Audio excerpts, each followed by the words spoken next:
Welcome back to another episode of the Dynasty Dingers podcast. We are recording on Monday, March 25th. You will be listening to this either Tuesday, March 26th, or the week of.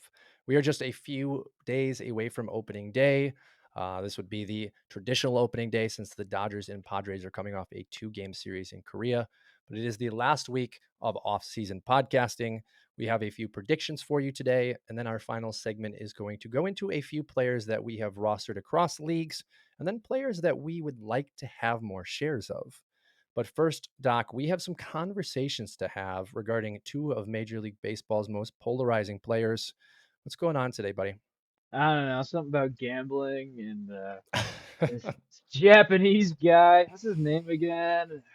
Otani. Man, oh my gosh, almost forgot. Yeah, apparently we have to have an opinion. Yep. Apparently we have to believe that Otani is a saint or a demon, and there's nothing in between. And I don't know. What do you think about that?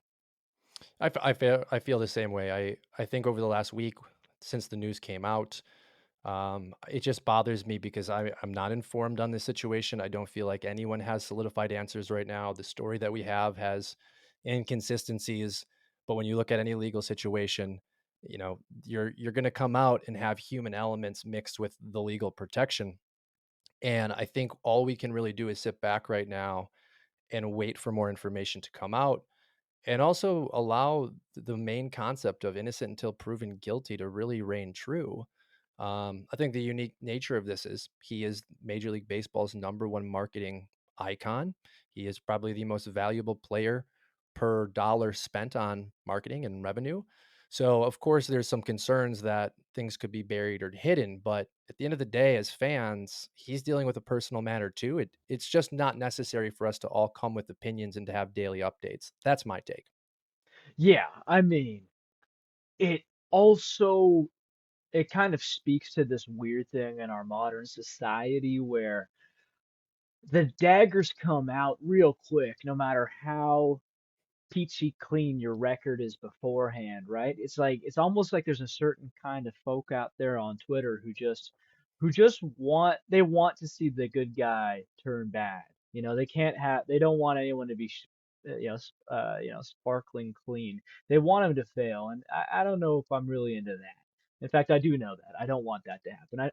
I don't want Otani to fail here. I don't want him to be this black, eye on the sport. Frankly, hot take. I don't really like gambling in sports too much. If you want to make a little, year long bet with your buddies or something, that's one thing. But if you're out there every single night, hey, yeah, you can. You have the right. But yeah, it's a really weird thing. And I guess my overall point with Otani would be let's let the facts come out. I don't have a strong opinion because I'm not a PI, not a private investigator like the rest of Twitter. Yeah, and I think this would be a different situation if we had multiple eyewitness accounts, people coming out day of the initial release, where it's like, hey, he's been gambling here, here, and here.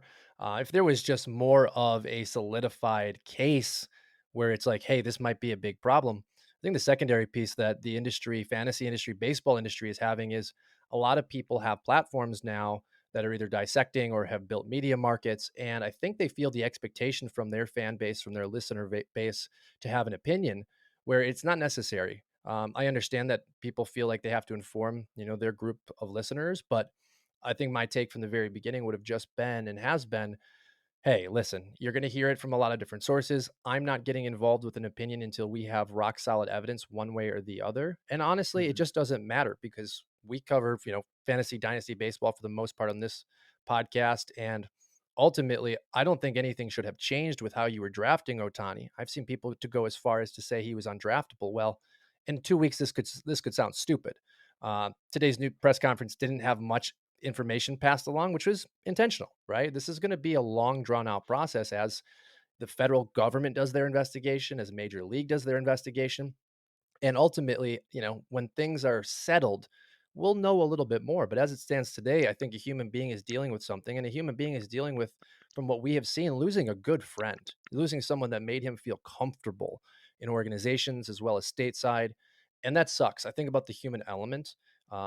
Gambling is also a disgusting, disgusting disease when you get under its hold, because if it becomes an addiction, it controls you and can ruin your life. And I think we will see that story play out from, one of these individuals. Who that's going to be, we'll see. I think those are very under discussed aspects of this whole thing. Well, very well said, especially the friendship part. That one especially, it stings. I mean, that sucks, man. I just try to put myself in his position and assume innocence. And I assumed that, his interpreter was his best friend, and that would really, that would hurt my heart. It would break my heart. And now you have to go into, the major league season in 3 days. Not only that, but play your second game just a couple days ago after this breaks, and you have to perform. That's a big challenge. That's really taking your personal life out and going to work. That's not possible in this situation. So, really want to monitor Shohei's ability and performance over the first couple of weeks and see how much this is really wearing on him, and to see if he can hold that ironclad mental state that he has so far showcased in Major League Baseball and still perform. But definitely a situation from a human element, I think. All right. Well, that kind of plays right into our next segment here, Doc. We have a little clip that came out this past week regarding Jazz Chisholm having a conversation on a podcast about his current stance in Major League Baseball, where he sits, also kind of documenting some of the history that he's seen through his short MLB career, and really having strong, pointed words towards a few players in the organization when he came up and how they have handled leadership roles. What was your opinion on some of the negativity that Jazz Chisholm talked about, and how he presented himself? Yeah, I try to stick to fantasy. I try to stick to dynasty. I try not to get involved in this like kind of dramatic stuff. But hey, Jazz, you brought it upon yourself when you went out there. And so I had put a tweet out and it kind of got some responses. It was the most negativity I've experienced on Twitter so far from the people who oppose me. It sounded like some people also agreed. What I basically said was, hey man, if you're gonna go out here, because part of what he said was, well, he made accusations against mysterious, vague figures in the clubhouse, veterans. And he really, insinuated and inferred that these guys, because they were old, because they weren't playing every day, and in his mind, they weren't good, that they shouldn't have anything to offer to him. It was the idea, which is a very young man's thing to say. I'm 33 now. I, which is not necessarily old and wise, but 10 years ago, I wouldn't be surprised if I was saying things like that.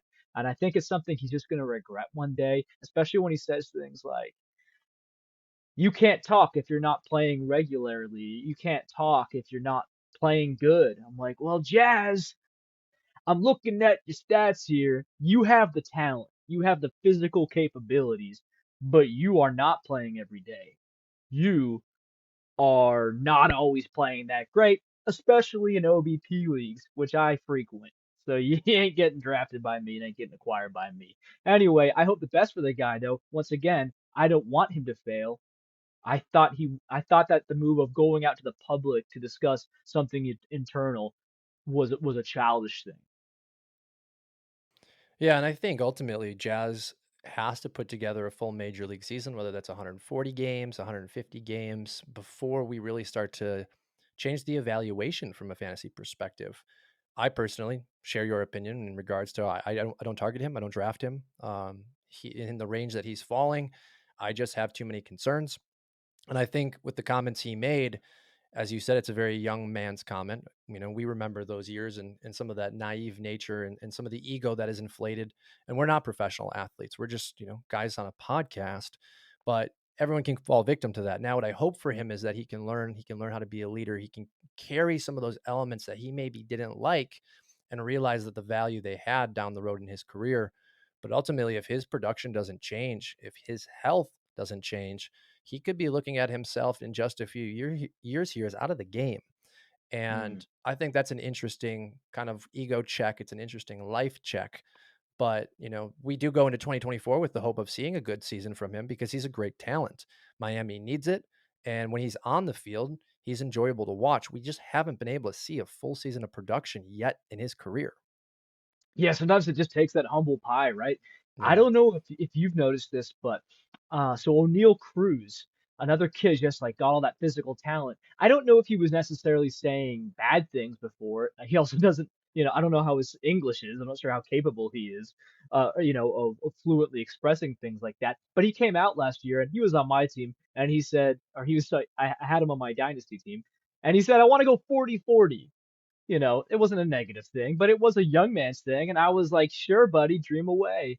And this is, this year they even asked him, they said, hey, how are you feeling about that, buddy? After, the silly sliding incident that got him hurt for a year.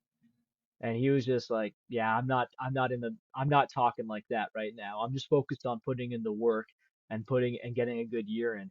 And I don't know. I'm cool with him having people always like to talk about, oh, you don't want fun in baseball. Listen, if you're not ratting out and snitching on your teammates without a chance for them to rebuke that or to counter that, if you're on the field, if you are playing really well, then you have more legs to stand on. So you can have more fun, flip a few bats if you want.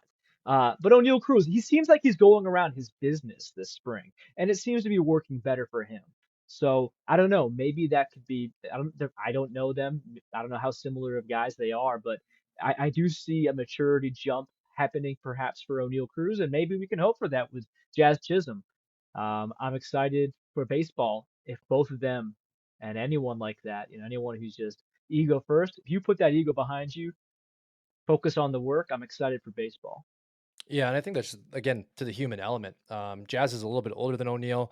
O'Neal's 25, about 25 and a half. Jazz is just coming off his 26th birthday in February. So, both still young men. O'Neal obviously breaking the leg last year or the ankle, in that region when he was sliding into home plate, missing the rest of the season. Had that humble nature come in and take away what he thought was going to be a very prosperous 2023, coming in, as you said, with the comments now, and trying to take just a different mental approach as well as a different media approach. And I'm just going to wrap this by saying, you handed Jazz Chisholm the cover of MLB The Show last year after Hated really that. doing Hated it. nothing. Yeah. I thought I had a problem with it when it happened. I think that from what I've heard over the last week, especially after the interview, there were reasons he got it, but that can't help a young man's ego. Being given something that isn't necessarily earned because of potential marketability is only going to make your ego bigger and make your desire to have your voice heard higher. So I hope to see Jazz develop. We're seeing it with O'Neal. It's absolutely possible. I do like that he came out and had aggressive expectations for himself, but you know, the game is also changing. The old ways are changing. And part of that is Jazz having a voice, having players have a voice. I don't necessarily think everything he said was wrong. I just think there's a better way to respect people. But I also have been victim of that myself in the past. So I understand. But again, hoping for healthy 2024 seasons from Jazz and O'Neal. Well, now we have to know the Matt Morris drama. No, I'm just kidding with you. Well, I went down to spring training. I guess I'll throw that in there before we jump into the meat of our show. And wasn't disappointed, but wasn't what I expected. I've been to spring training in Tampa when I lived in Tampa, and drove down to Scottsdale, did Scottsdale, Chandler, a few of the others, and went to the Reds Mariners game on Thursday night. Saw Will Benson homer off a lefty, which was really great with his Woo! struggles last year and his splits against lefties. But it was more like being at the state fair. And I thought it would be more people showing up to watch baseball, to really evaluate and really kind of be engrossed in that spring. And it was a lot of families. It was packed. They were running out of food. Lines were long. And I thought, okay, maybe it's just the night game. Ended up going to Cubs and Giants. Watched Logan Webb get just absolutely base hit to death. Not that it matters, but that was interesting. Same thing, completely packed. So definitely Arizona and Florida are different environments, at least from what I've experienced. Obviously, there's a big time frame gap there, but I will be going to spring training every year now. And definitely after having my first in Arizona, I will be planning differently. Okay, and so I gotta say we gotta give a shout out. We gotta follow Matt_E_Morris over on the Twitter X. The Twitter X. He's got 80,000 views just about on his 101 rankings. He saw that I did a top 100 and he decided to do 101 because That's just the kind of stand-up one-up. That's the one-upper that we're dealing with here, folks. So give him follows. Let's help him crack the 1,000 follower barrier. But once he gets too close to me, stop Stop. and don't let him beat me. It's funny, Doc. I think the most controversial one I have on my top 101 was Evan Carter, and everyone that has anything negative to say brings Evan Carter up. And I had to think a few things where within the evaluation process, I've kind of shifted my opinion a little bit, but it's interesting when you find the one outlier, and I thought it would be having Caminero as my number one. It was Evan Carter at 15, and I still believe what I said, and I think a lot of the perception that goes into top 100s is that well, he should be higher or this player should be lower, but we just have to remember that each evaluator from either it's me or you or any of the other Scout the Stat Line guys or even other publications, we have an evaluation process that differs a little bit and should absolutely welcome conversation. But definitely on the Twitter, check it out. Jump in there, have your own comments towards it, and let me know what you think you would do differently, or maybe some of the players that I have too high or too low. All right, we are going to jump into the meat now. We're going to start talking about some of the things that Scout the Stat Line has going on, and then we're going to jump into your article from Sunday. But let's jump into first the Scout the Stat Line predictions article that released this week, which was a collection of different segments from each writer and predictions for the 2024 season. Today, we are going to talk about just the ones that both you and I did individually, but share together. So, the first one on the list is called Climbing the Ladder. Which pitching prospect that is or isn't in the consensus rankings will climb up the rankings this season? Who do you have, Doc? First of all, I just gotta let it out, baby. We are jumping into the meat. We're gonna jump into the meat. Is this a meat cast? We just gotta Yeah, we start. we may have We to gotta hit rename that sensitive topic. Matt's meat cast. I'm freaking dying over here, man. That's hilarious. Well, it just All right. brings up too the fact that I had a link sent to me this past week that was, spread around high school when we were much, much younger. And I didn't think that it was still like an active link. So thank you to the friend that sent me that because, of course, that's what I needed to see on my phone while I was walking down the street. But Mm. also, what a hell of a website. Someone that created that has that going 10 years later. Inappropriate. So we will not name the website, but it is still active. Doc, who do you have for your pitcher that's going to jump in the rankings?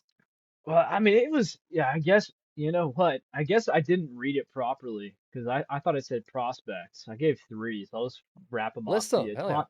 Thomas White, 6'5" lefty out of Miami Marlins, the Miami Marlins organization. He's basically Noble Meyer. Little, they gave him this much less. If you're not watching, a little bit less in the signing bonus. He's looking like a stud. People started buying in after they saw him whipping filthy nastiness in the spring breakout. Struck out the side. Yeah, you want to buy low on Thomas White. Next up, we got Travis Sikora. This dude's a 6'6", 232 Texas fireballer. Fun thing to say. Yeah, this kid's a good kid. He seems like he's got a good head on his shoulders, built like a truck. I'd heard he had more of a starter's pitch mix. I only saw him blasted. I only saw this 18-year-old or whatever he is now, sitting at 97, which was really cool to see. And he threw like a weird, like a splitter about 85. It got Jet Williams looking, bottom of the zone, which is cool. Uh, he's with the Washington Nationals organization. I like that a lot. Oh, by the way, the Thomas White, he struck out Victor Scott, my boy, and Thomas Sagasi, a junior boy, not like a premium boy for me, but he's a junior boy.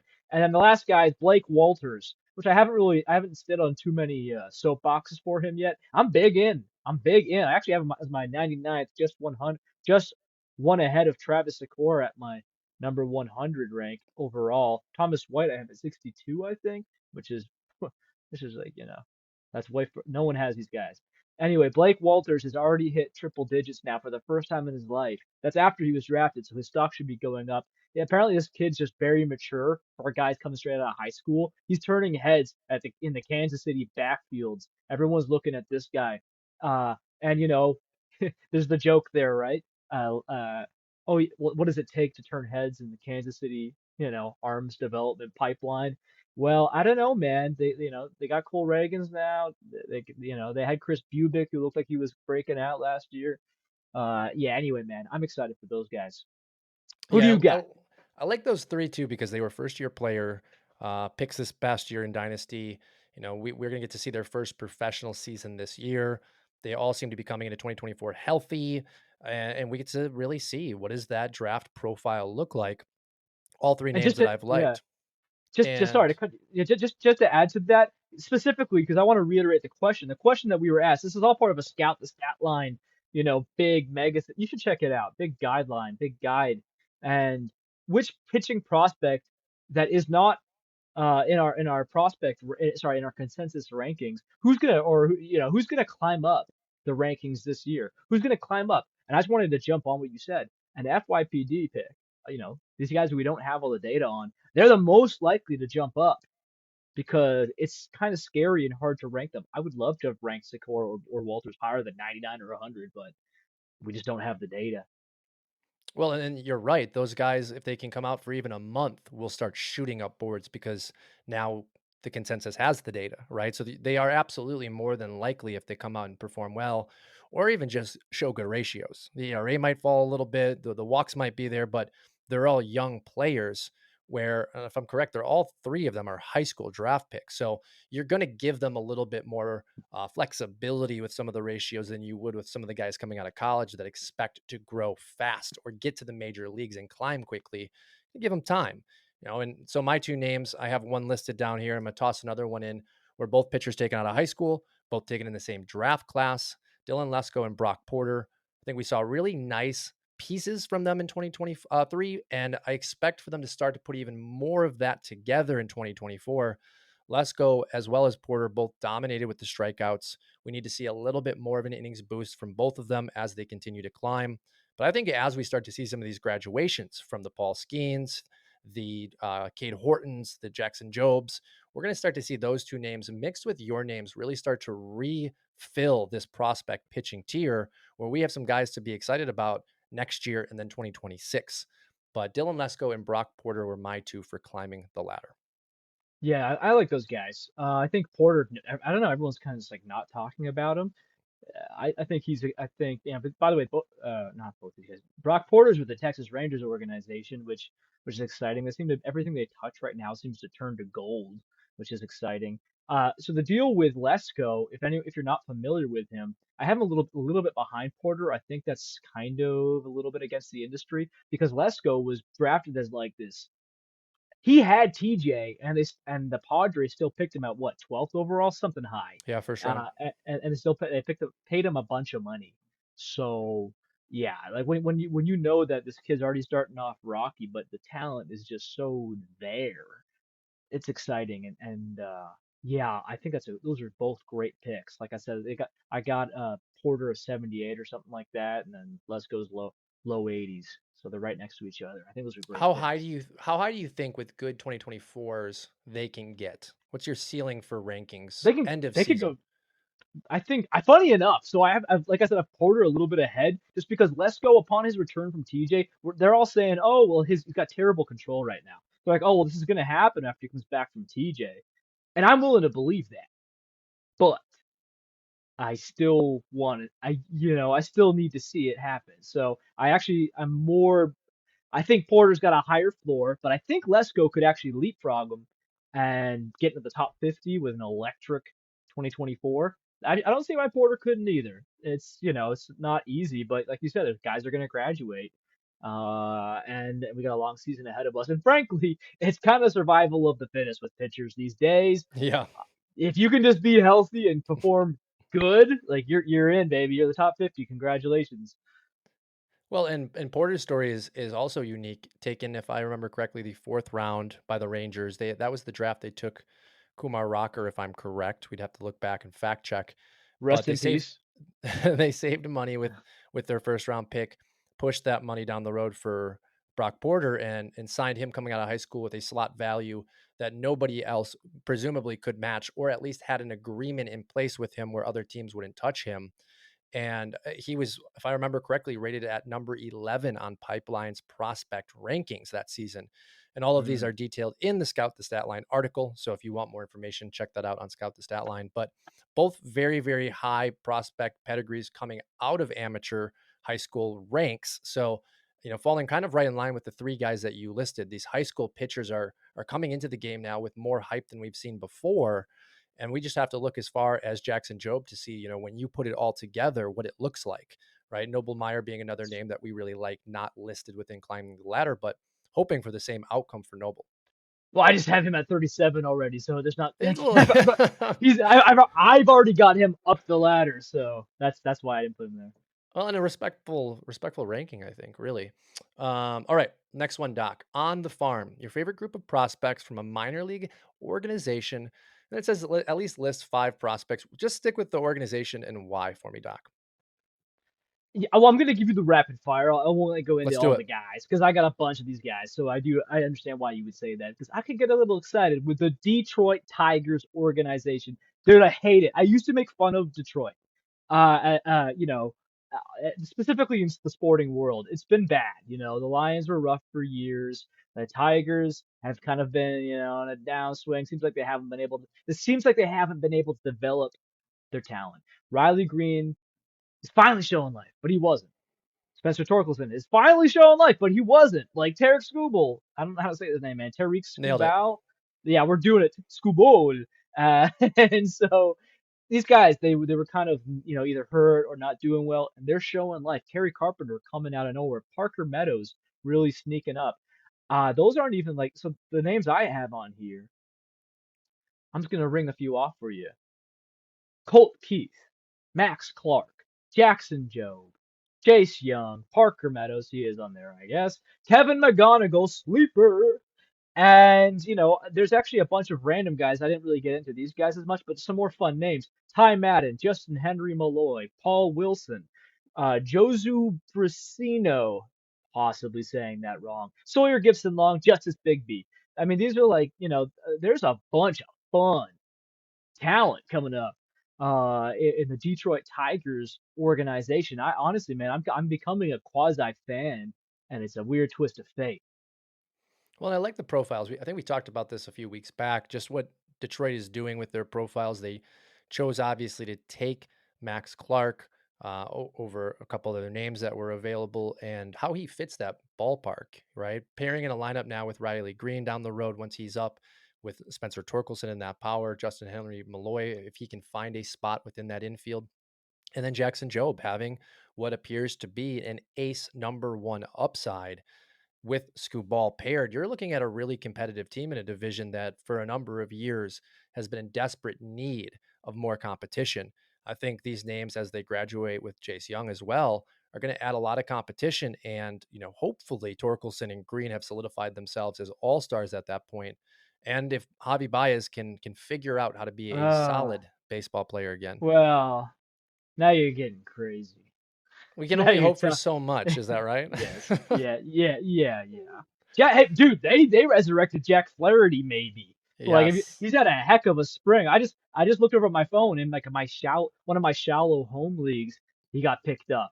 I thought I Yeah. was crazy for having him in our 30 teamer. Dude, I'm gonna win the championship, aren't Well, I? I'm gonna have a conversation in Yeah. a couple weeks, maybe a month. I want to see Yeah. the numbers from Flaherty. I want to see 3, 4, 5 starts from Flaherty because there's really something to identify within his profile if he has come back to form, which will be a conversation about the St. Louis organization and some of the Hmm. comments he made last season regarding that. But I need to see first and foremost that he's back because after the trade to Baltimore last season, he was relegated to the bullpen. So what happened this offseason? What changed? Did he get back in a different routine? Did he change his pitch mix? These are things that we can look at once we have a little more Sure. data. But I love that you use Tigers. They were in the consideration for me. It was Tigers. It was Mariners. Mariners coming at Hmm. 18th on MLB Pipeline organizational ranking. I love Emerson, Montez. We got some guys, Ty Pete, that we really like. I think that's a really kind of displaced ranking for them. But these guys are young. They're still in A ball. They're 18, 19 coming out of high school draft picks. So I chose Cincinnati Reds, which we've seen a number of graduations from Ellie, McLean. Marte is still technically a prospect, but with that suspension, I still think there's a lot of life in the organization. You have Hector Rodriguez, who was acquired from the Mets, outfield to infield, kind of figuring out where that position is going to be. Sal Stewart, third base, who has a great profile. Great on base percentage ability, and I think will tap into more power this season as well. Rhett Lauder coming out of Wake Forest and being their ace in their run for a College World Series championship that fell short to LSU last year. Ty Floyd coming from LSU on that championship team. A number of players that I think are being undervalued, paired with, again, guys at the major league level who are getting their time. So for me, it was the Cincinnati Reds. They're the ones I'm most excited to see play out in 2024. That's great. You need so someone who I'm being lazy guy and I'm being ballsy about it by calling you out. Carlos Carlos Jorge. Jorge. Yep. What do you think about him? And I said that right. You Imagine I did. said Georgie. Even worse than George. What do you think about him? Because I'm hearing, maybe he's just like a slap hitter. He'll steal. I don't know. What do you think? Do you think he's a big leaguer? I've heard both as well, and I was extremely high on him all season. I was aggressive in dynasty leagues acquiring Jorge, and I'm still very excited. I'm probably more excited about Jorge than I am Rodriguez, even though Rodriguez gives you a stat line that is to be excited about. But Jorge being in a developmental system that is proven to develop hard hit rates out of its top talent, I think will find a way to have higher exit velocities as he continues to climb. He's a young kid still, 19-20 range. This will be a really good season for him to show what kind of profile he has. But again, I believe in the development of the organization. And ultimately, the big question I think for a lot of these guys, Sal Stewart, Hector Rodriguez, Jorge, we've got positions locked up at the major league level. McLean, Well, Ellie, Marte, like as of right now, that could change with profiles that have their concerns, but that does go into the profile of all of these players a little bit too for me. well, I mean, it has changed. Yeah. You know about Matt McClain, don't you? You Have you know heard the about. rumors about what may be wrong? I mean, when the way they're talking, I'm thinking like his shoulders mangled like Benny P's last year. What are you Yes, hearing? that's what I'm Yeah. that's what I'm hearing as well. I'm hearing that it may be a rotator or a labrum, and that's Hmm. why second opinion was called into. My Hmm. sources are by no means in the organization. We are all just kind of playing with hearsay, but that sucks because it knocked Vinny out all of 2023. Yeah, yeah. So, I mean, this is what when you say things like, "Oh, there's just no room." I mean, the Reds fans. I follow a couple Reds fans. It's a sad place right now. They went from euphoria to, they're like, "We're the new Orioles. We're gonna win 100 games," to oh, this is happening again. Oh, we're the Reds again. Okay, I see. Fine. Okay. But the way what you're talking about is true. There's a bunch of guys you didn't even name off because we can go on forever. But I'm still excited about the Reds organization. Noelvi Marte didn't die. He's still there. He'll be back after 80 games, which there's still half a season. And guess what? The second half could be very important for this young Reds team. Yeah, and CES having the role, Jamer Candelario being signed. Usually, when you see a graduation like we saw from the Reds in 2023, that's it, right? You're kind of stuck in stagnation for your minor league organizational rank. But what they've been able to do with the signing of Jorge, we didn't even talk about Adolfo Sanchez, who was one of their top signings, or Dano, great catching prospect from last year's international class. They have so many young A rookie DSL players that this organization should be able to sculpt themselves into a top 10 minor league organization yet again if you can see continued growth from even just a few of these guys. So exciting that the Reds were able to do that. Exciting that, there will be opportunity this year for the players at the major league level like Ellie and maybe McLean if he can come back to prove themselves. But we're on to the next one, Doc. Next one on our list is Target, a prospect that you feel is under the radar that you will be targeting in drafts. So have targeted in drafts. We're going to kind of just change that a little bit. That is not in our ranked consensus. Who do you got? Yeah. So. Paulino Santana of the Mm. Texas Rangers. I just got one for you here. Everyone loves to talk about Leo DeVries like he's this known commodity who's a sure thing stud. Guess what? Doesn't exist. In the international signings, it doesn't really exist. Juan Soto, I looked it up. He was the 25th ranked international prospect out of, coming from MLB.com in his signing year. Ethan Salas, I believe in this kid. I think he's breaking through. I'm really in on him. But there's just if you look, please, I challenge you, I beg of you, go to the international signings rankings, the international draft rankings is what they kind of have it under on MLB Pipeline. It is interesting, it is useful. Frankly, I think it might be it's some of the best info out there because there's not a lot of info on the international guys. And so you look at that on the hit rates, it makes the MLB draft, like the American draft, look really safe. It's so hard to predict these kids who are 16 years old, what they're going to be like, how they're going to develop, how's it going to go. Paulino Santana, if you look at his comps, they always love these crazy comps with the international guys, comps they never want to make, with your FYPD normal kind of North American draftees, but they'll say like, yeah, this guy's the next for Paulino Santana. They say he's the next Julio Rodriguez. They say on and off the field, he's a really good guy. He's bilingual fluently. I think that's underrated. For me, that's underrated. It makes everything easier. You don't need a translator who's going to steal $4.5 million off of you. You don't need pause for laugh, pause for laughter. That's an Otani joke, everyone. But we got this one. It was hanging. It was low, but it was hanging. And so, and every time you have to talk to your coaches, your teammates, your trainers, you don't have to bring a translator alongside, or you know what I'm saying. So it's not going to guarantee you're successful. But if he's already very talented, apparently Paulino Santana has five-tool talent, and he's bilingual. He's got this good makeup about it. In a winning organization like Texas, the Rangers.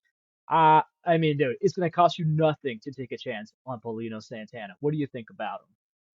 Yeah, I think you're absolutely right when you're talking about gauging these players, especially the international classes. I think the evaluators are getting better at it.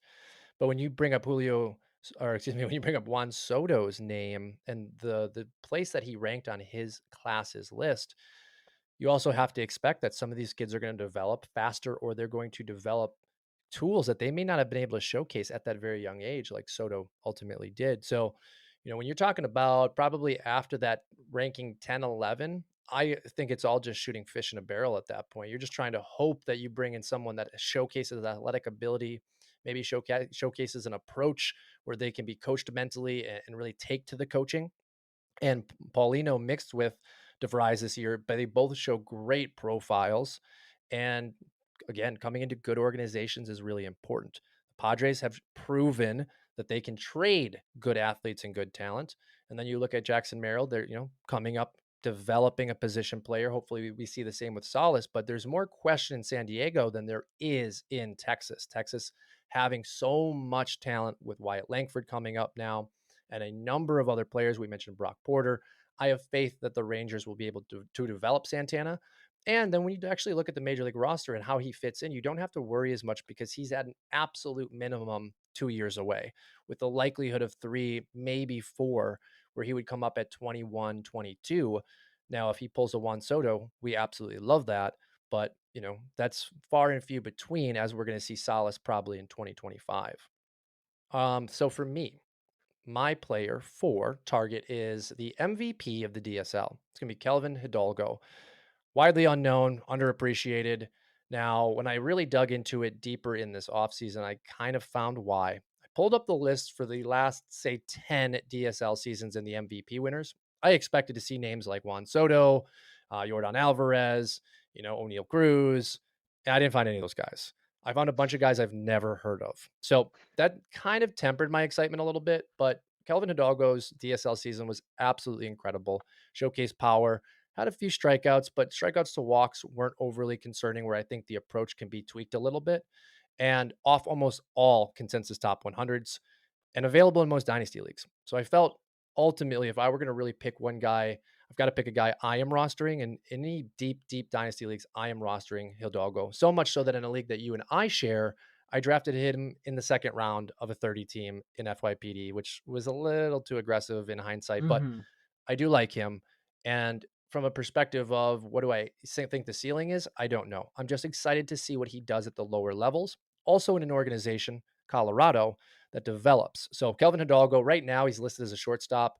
I think we probably see him moved around the diamond, probably at low A this season. And those numbers will really help for me to really build the profile, what do I expect him out of a prospect to be? About 19 now. I think his 2023 season was his year 18 season. He just turned 19, March Yep. 1st. I got a question for you.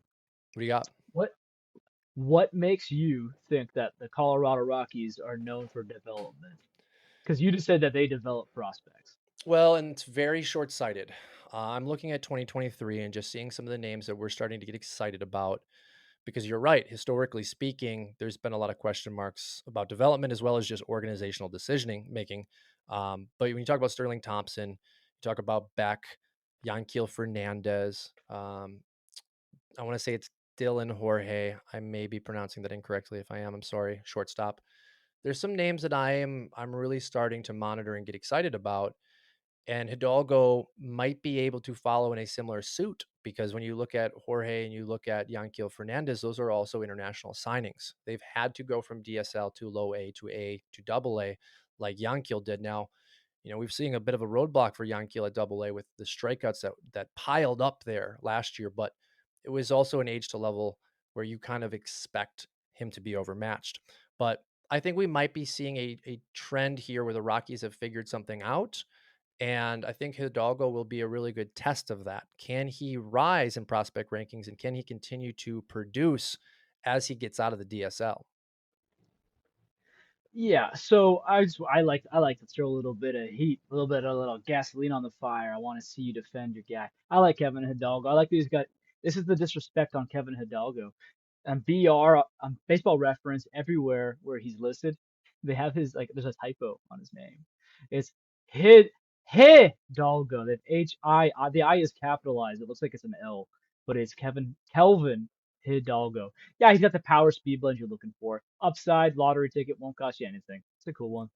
Well, and so much so that I've been trying to figure out for 6, 7 months now exactly how to pronounce his name. And as you heard me pronounce it, I am pronouncing it Hild, but it is Hidalgo, right? There is no L at the beginning of the name.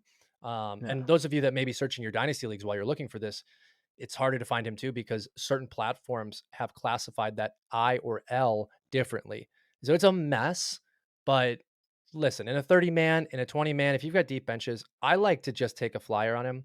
Jeffrey Rosa's another guy for the Mets, similar in age, similar profiles if you really look at him. Also not respected because people look at the profile and say it hasn't worked before.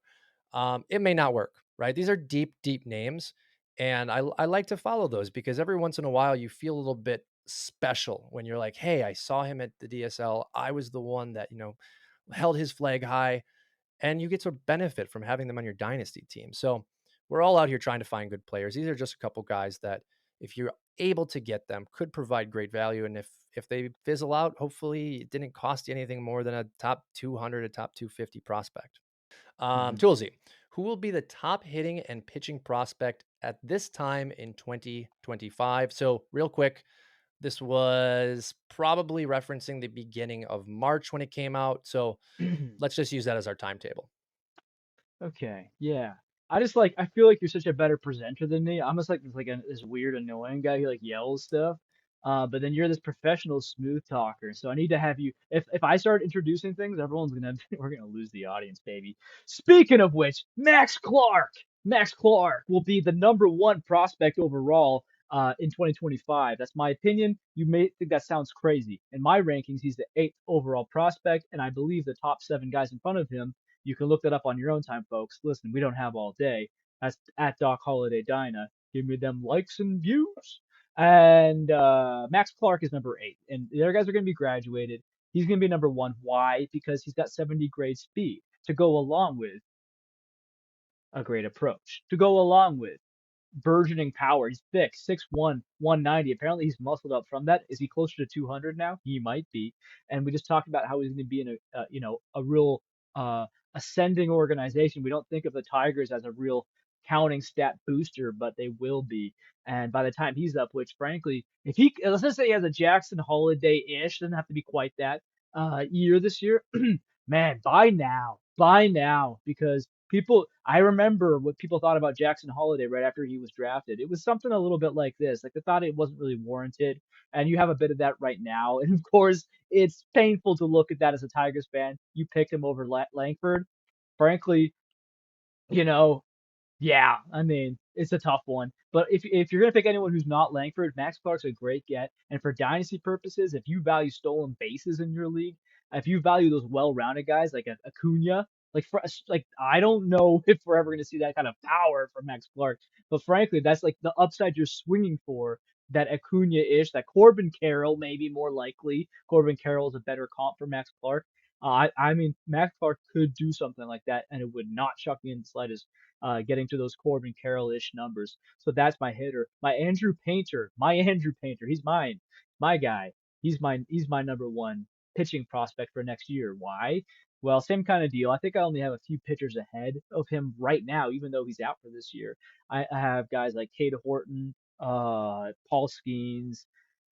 Honestly, I have to look at it. But I think that's kind of like that's basically it. I don't like to put too many pitchers in my top 20. I have Painter at 21, and so we're looking at a guy here who has a 5 pitch mix, I think it is, and he was on the doorstep of the bigs at 19 years old, blasting high 90s, sitting high 90s, just so mature, 6'7", 230 pounds. He was getting bigger. It was such a shame for him to go down with injury, and he's going to be playing for a competitive franchise who, frankly, doesn't have a lot of pitching talent in the minors, so he's not going to have to go break down too many doors to get a shot again. The question is health. Can he stay healthy? How many innings will he give us? When he gets back next year, he's going to be 21, which is Paul Skeens right now.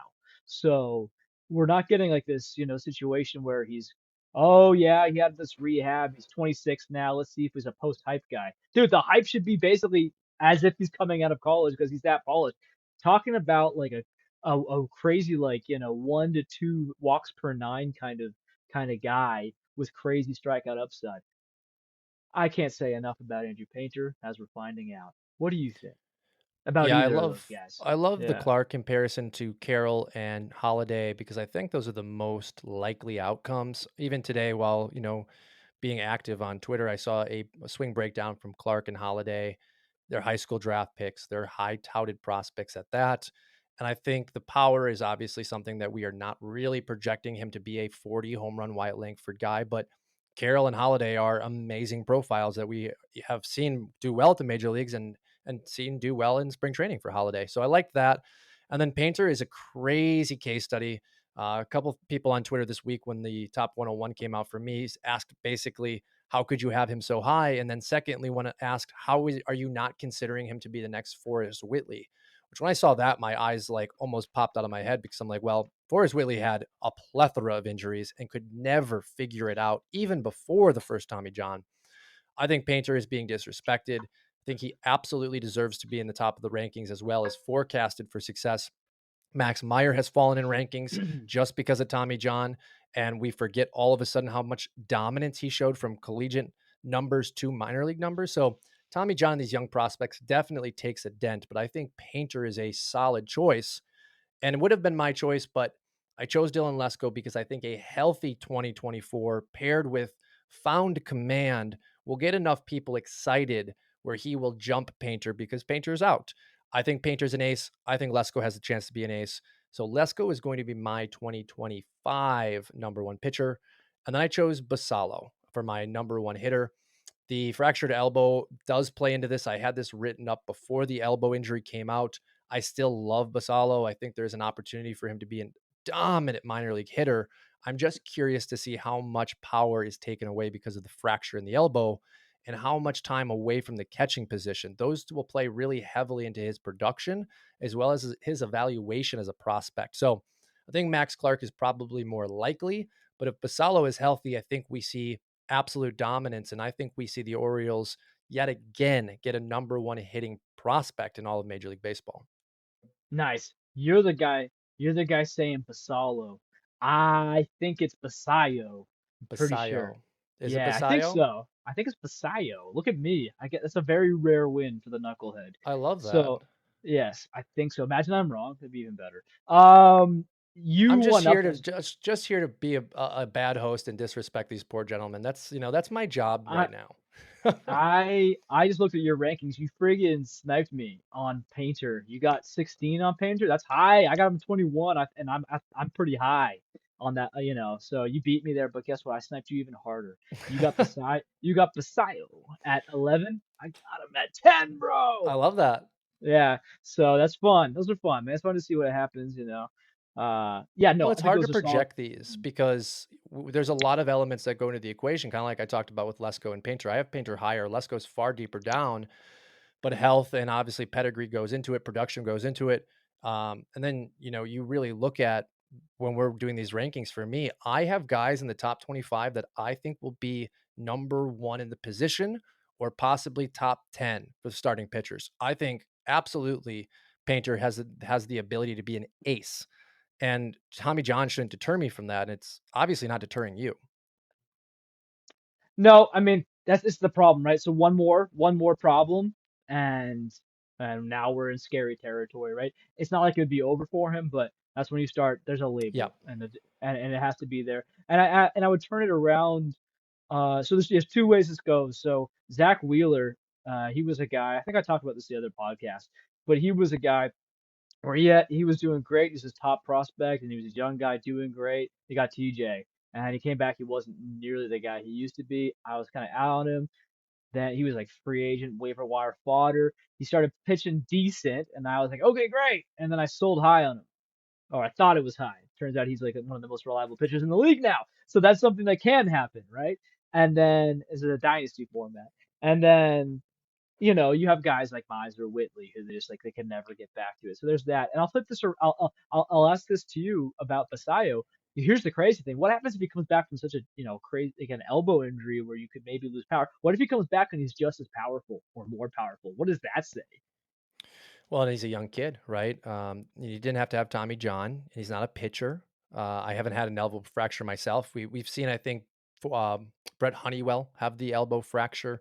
We've seen Michael King have the elbow fracture, both pitchers. I haven't in recent memory seen a hitter, and they've been very careful with it. I would have to imagine it was also a very small fracture as well. So if he can come out and continue to develop at a young age and show more power, I think that just helps him rise even further. Now, again, we're talking about a guy that doesn't present a lot of speed. He had some stolen bases last year, but you're going to project for those to come down. So what he already has to do to surpass Max Clark is dominate. And Hmm. we saw a lot of that last year. Now, again, back to organizational trust. I trust the Orioles, trust the Tigers too. But I think these two names are great to watch because they both have different profiles. Hmm. And who knows? We're just taking our shots here. All right, Doc, we got one left today. It is going to be our bold prediction. This is the one that, as listed on our article, everyone will remind us if we got right or wrong. I'm just going to kick mine off real quick, and then I'm going to let you go as we transition then into the final segment. Mine is real simple. I think this is a generational pitching prospect class. Names like we mentioned Skeens, Horton, Job, Lesko, Porter, list continues, right? A lot of incredible names. Noble Meyer coming into there as well.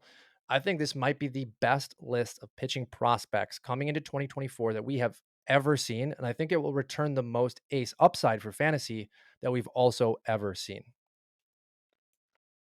I mean, dude, I feel like I'm always just saying like my most obnoxious takes. So, I mean, Max Clark being the number one prospect doesn't sound crazy to me. I think that's the one people are going to hold me to. Victor Scott, VS2, the VS2 Entertainment Console. That's gonna be attached to my name. Maybe I'll make a new one though, because people seem to. It's so funny, man. You don't know who's listening or who's paying attention to the.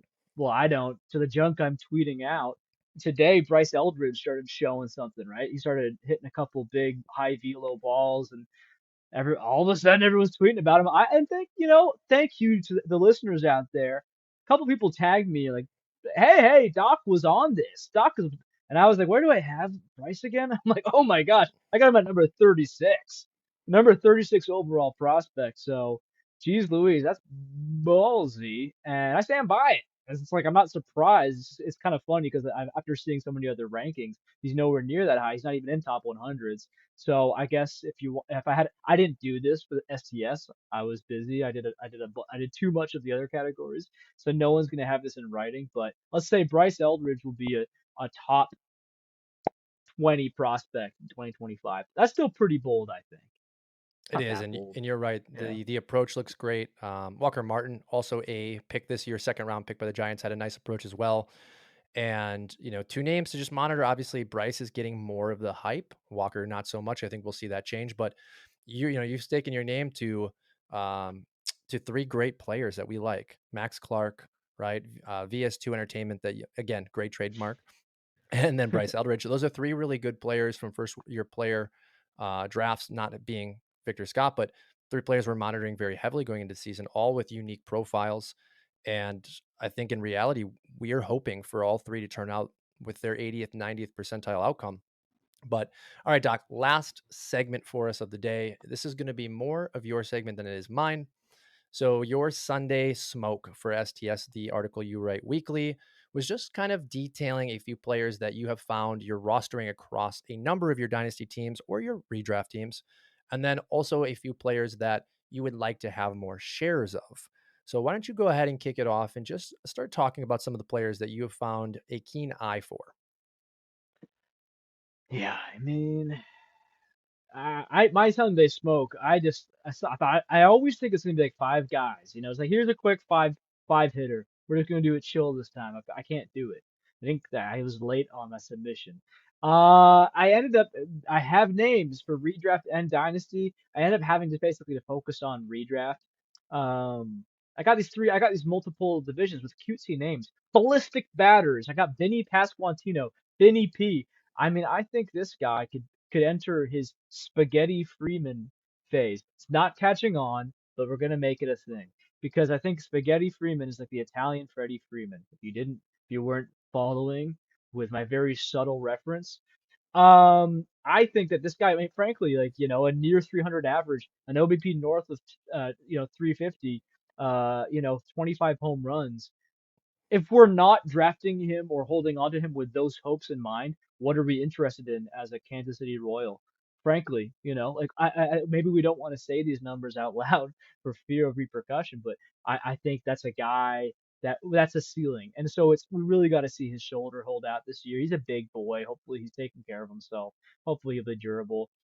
You want me just to go ahead and keep rolling on here? I got a few names. Just keep ripping them, and at the end, I'll kind of just give my 2 cents because I love all the names you have. This next one though is it's an outlier. Like I don't know that anyone knows about this guy.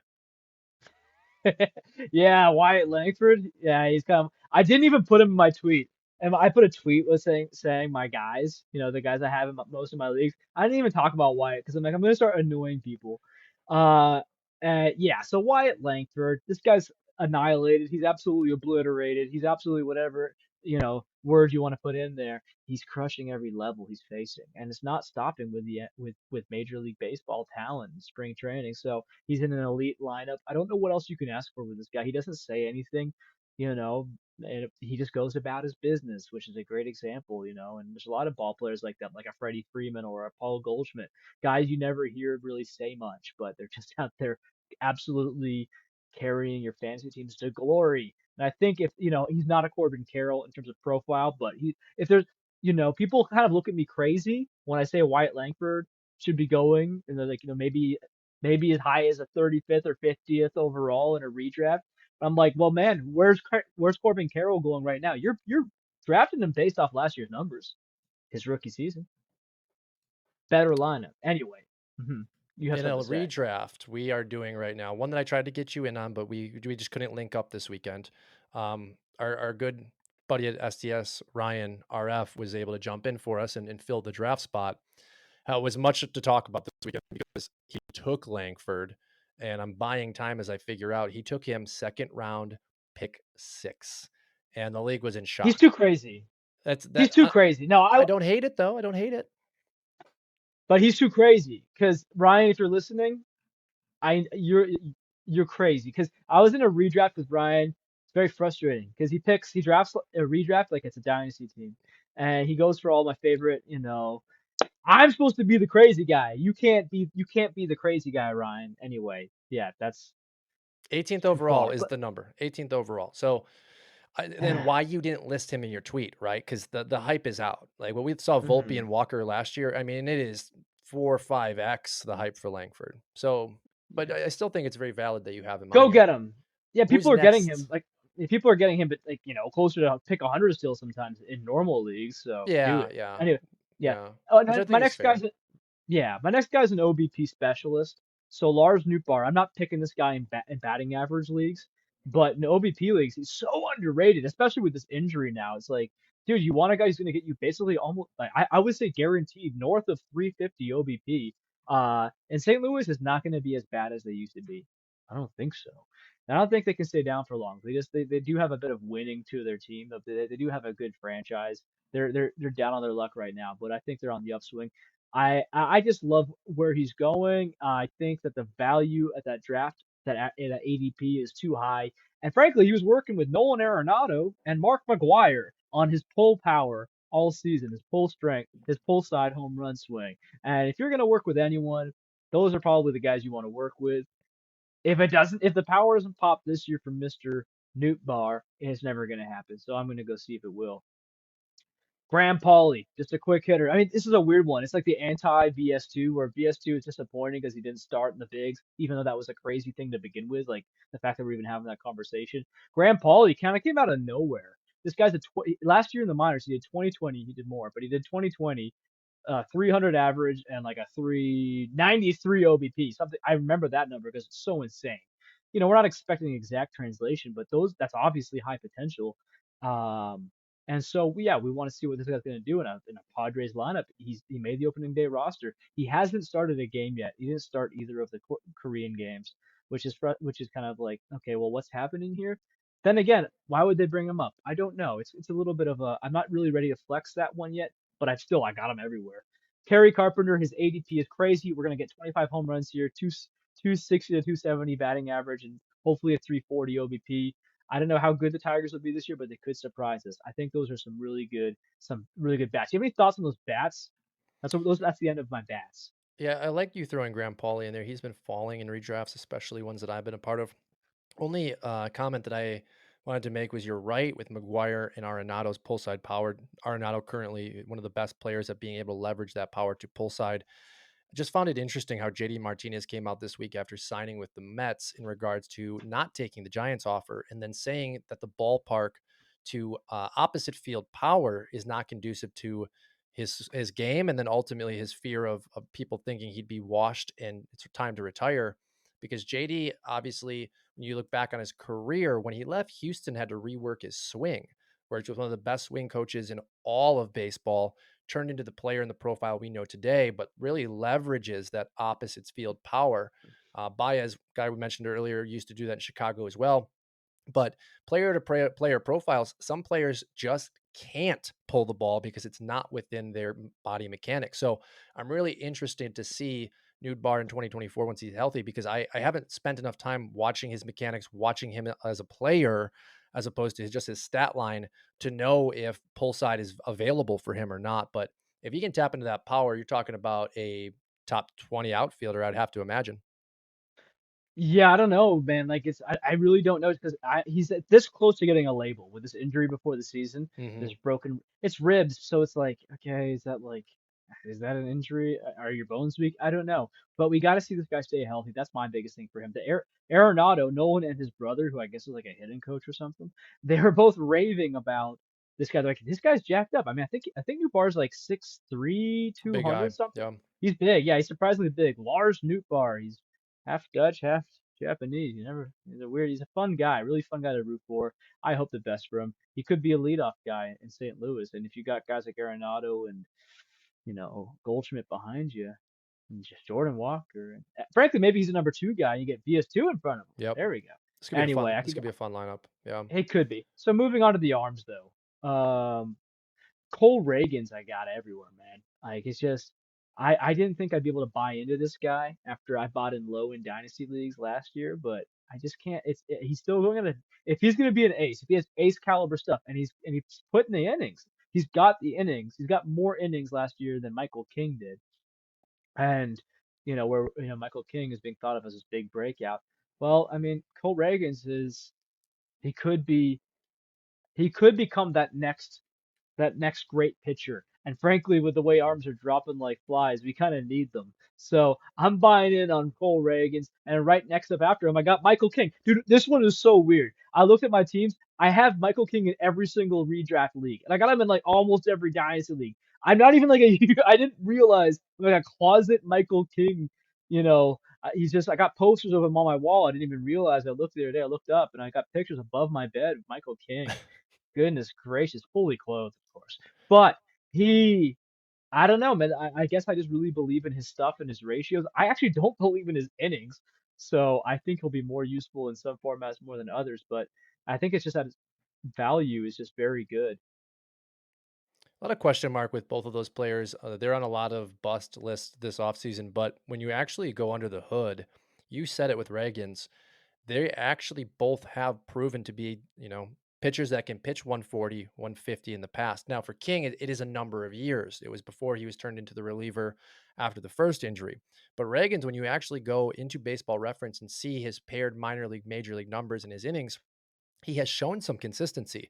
Labeled as a double Tommy John guy, I think is also a little unfair because he had the first Tommy John and got hurt right away, which leads me to believe that that surgery may not have been done, not necessarily properly, but that the No, it arm was didn't botched. take. It was It was botched. botched. Yeah. Okay, so there you go, right? Like you can't necessarily label him as a double Tommy John guy because he was just repairing the first one that didn't work. So I think the concerns for both of them are fair, but also they have fallen. And the upside both of them provide, King being in San Diego in a good park, and then Reagan's with some of the best stuff I've seen, watched live even last year. I mean, it's hmm incredible. If he can just stay healthy, you're talking about an ace in Reagan's.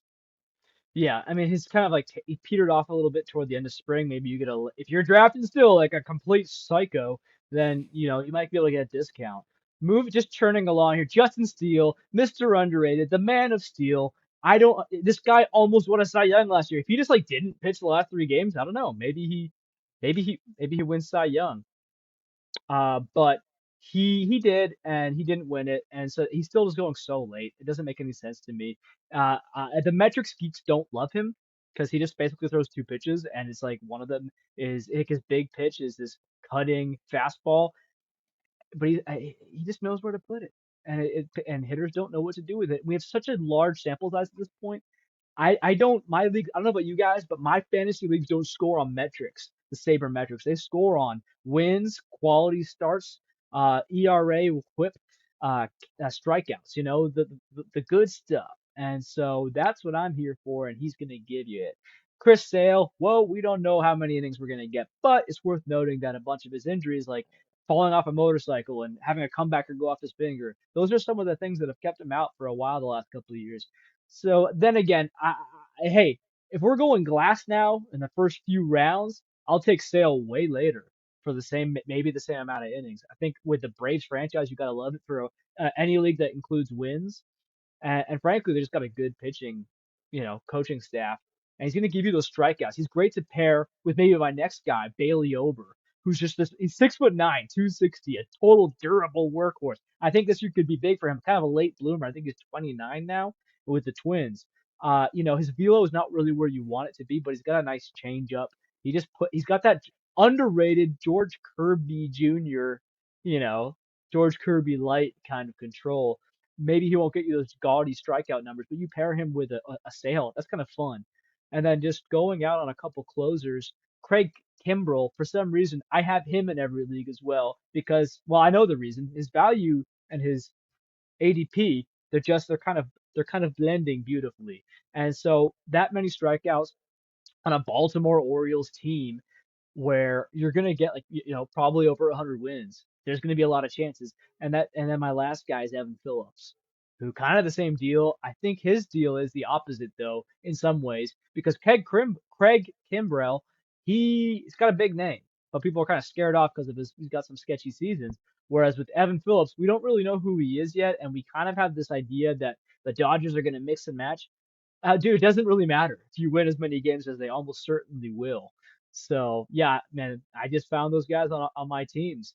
I mean, got a couple bonuses here. You want to talk about my arms real quick? I mean, we're kind of running a little bit late. I'll throw these bonuses at you real quick.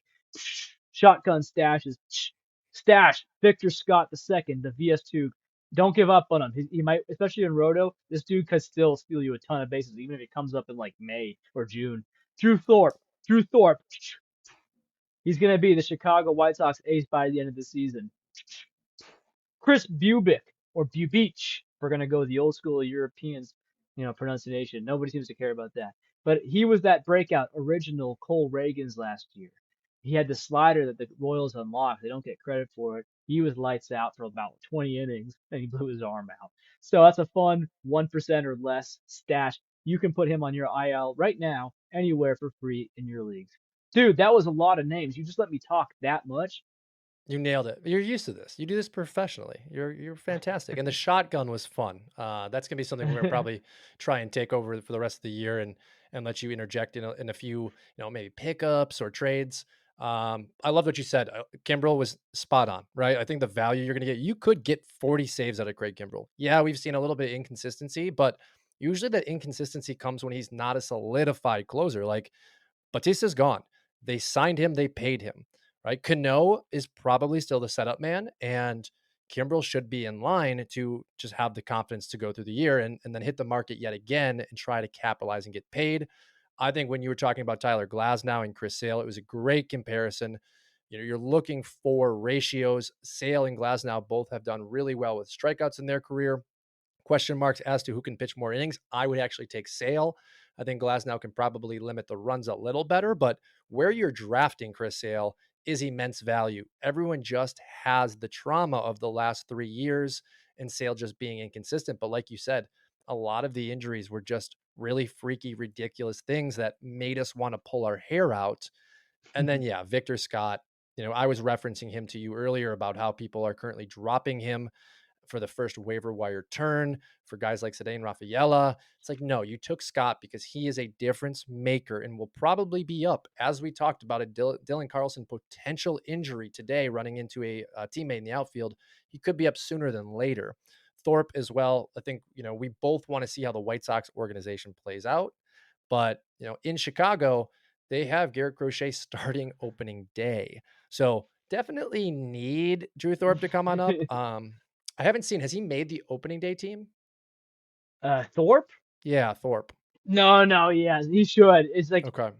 it's mind blowing because he was competing for the Padres rotation spot, and yet he's not even in the conversation with the White Sox. It just shows you the differences in certain organizations. So, people will say on one side they'll say, "Oh no, but the White Sox won't go anywhere, so they don't want to bring him up." Dude, well, he's like 23 already. He's already logged 150 innings last year, basically. It's like, no, no, they're stupid, maybe. Sorry, White Sox people. You know, Listen, the organization hasn't been run that well. They've been making stupid decisions, should be the better phrasing. They've been making not great decisions. That said, they still have a team to run, and they still need to put butts in the seats. And if you want to put butts in the seats and make some money, then you're going to want to bring Drew Thorpe up at some point. I'm thinking, like, honestly, April, May, like pretty early on, is realistic. Yeah, I think you're absolutely right with that. He should be on the roster. All right, one more thing before we say goodbye for the day. The last part of your segment is firing blanks. So there's a list that we have of players that you have 0 shares of in any league. What a shame, right? I love that little piece that Yeah. you added at the end. Who are the guys that you missed out on, don't have shares of, that you really like and wish you had a piece of? Yeah, this is kind of a weird order, but Juan Soto just didn't work out. I mean, like a lot of these situations, like in dynasties, it's just hard to get someone like that. But in redrafts, you have to kind of be in the right place at the right time. Yeah, it didn't work out. Colton Cowser, that's on me. I think a lot of us are feeling that. Out of all the people who were going to make the Orioles, we thought I'm not sure if a lot of us were counting Cowser in. So I will take a little bit of like an L on that one. We'll see how he does. We'll see if he's in a platoon. Jackson Chorio. Dude, I was so close to drafting this guy multiple times. I kept getting sniped, just like one round. It wasn't meant to be. I think his floor might be a Volpe this year, Anthony Volpe. I'm not sure exactly if he's going to be great this year, but he certainly could be. Acuna, duh. You have to have a very specific way of getting Acuna, number 1 overall in redrafts. Corey Seager, yeah. Probably should have bought the dip a little bit. Again, he's still. I felt like you didn't get a discount with him, to be honest, though. I feel like there was not much of a discount. Adolis Garcia, dude, yeah, at an auction I could have had him. I let him go for like $1 more. That was stupid. My team might suffer for that. Yeah, I wish I had him. Kettle Marte, yeah, didn't work out. Corbin Burns, didn't work out. Grayson Rodriguez didn't work out. I'm just like getting sad. This is a terrible way to end the podcast. What man, this is like now I'm just like depressed. No, but honestly, it is what it is. I'm very happy with the teams I've built. And it's just yeah, those are some guys I would have liked to have. I guess we're learning that. We're learning that right now. Yeah, Churio, I was supposed to go to the Brewers Cubs game on Saturday. Wasn't able to make it. Watch the highlights. Churio had a couple base hits that were infield base hits, and he just absolutely flies to first base. Hmm. And I think when you're talking about Volpe, it's a fantastic comp because this is a very young kid. He is known to have a power tool. It's a developing body. It's going to be a lot of overmatched play at the major league level as he starts to really transition and get comfortable. So I think you're right. Like the floor is a little bit of pop, really good speed. He's going to have to settle in center field. He's going to have to find his hit tool and his power at the major league level. But, this is a guy, again, that's going to help you with stolen bases. I'm curious to see the on base percentage paired with the strikeouts and walks. But a guy that has fallen, I think, enough in redraft where you're willing to take that risk. If it's a second outfielder, that's a little bit harder to swallow. But if he's your third outfielder, I'm salivating just thinking about that. And same thing happened to me in the redraft that's currently trying to wrap up right now. Just got sniped by a round. I just couldn't be aggressive because of the age. But I think it's a good list you've got. You're right. Juan Soto, Ronald Acuna. Unless you're doing, startups, then you got to worry about where you're falling in the draft, right? Acuna is going 1-1 without question. Even with that meniscus concern, he was going 1-1. Seager, he wins leagues. And you're right. There was just no discount on him because he's one of the best at the position. So quality group of players, Doc. Anything else before we say goodbye today? Just go ahead and follow Scouts of Stat Line. We're just doing there's so much good content coming out right now. Matt's on the come up on the Twitter. Give him a follow and check out his prospect list. I'm sure I'll do some garbage, this week too. I'm always churning out the crap. So give me a follow if you want. And I hope you enjoyed the podcast, baby. We're coming at you harder and better every week. That's right. And again, season starts on Thursday. So this will be the last off-season Mm. kind of shenanigans we had for you. Make sure to check out both articles on Scout the Stat Line, both the 2024 STS predictions article as well as Doc's Sunday Smoke. You can read a little bit more as he breaks down some of the players that we mentioned here at the end of the show. The Vinny P and the Spaghetti Freeman. I love that. That's very nice. But again, we will see you guys next Tuesday, and we will be breaking down all of the first, I guess, half week of action. And I'm sure we'll have some more dynasty talk for you then. But we will see you next week.